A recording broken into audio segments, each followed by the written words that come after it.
무농약 원료 가공식품 인증제가 도입되고 친환경 인증에 대한 관리 감독이 강화됩니다. 이러한 내용이 포함된 친환경 농어업 개정안이 어제 공포됐는데요. 살충제 달걀 사건 이후 낮아진 친환경 농수산물에 대한 국민 신뢰도를 얼마만큼 회복시킬 수 있을지 기대를 모으고 있습니다. 강창호 기자가 보도합니다. 앞으로는 가공식품에도 무농약 농산물을 활용한 경우 그와 관련한 인증을 받을 수 있습니다. 친환경 인증 사업자와 기관에 대한 관리 감독도 강화됩니다. 정부는 27일 이 같은 내용이 담긴 친환경 농업 육성 및 유기식품 등의 관리, 지원에 관한 법률을 공포했습니다.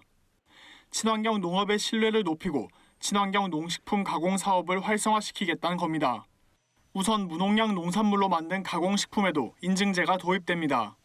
무농약 농산물을 원료 또는 재료로 하거나 유기식품과 혼합해 만든 가공식품에 대해 무농약 원료 가공식품이라는 인증을 해줌으로써 소비자들이 그 내용을 알 수 있도록 하겠다는 겁니다.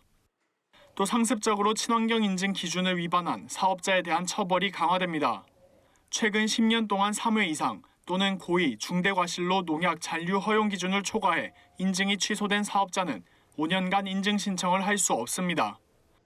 거짓이나 부정한 방법으로 인증을 받거나 농약 안전성 관련 기준을 위반해 최근 3년간 2회 이상 인증이 취소된 상습 위반자에겐 위반 행위로 얻은 판매 금액의 최소 50%가 과징금으로 부과됩니다.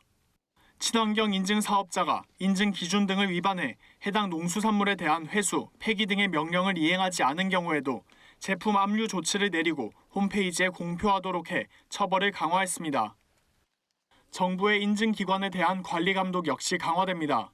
인증기관 평가 결과 최하위 등급을 3회 연속 받으면 인증기관 지정이 취소됩니다.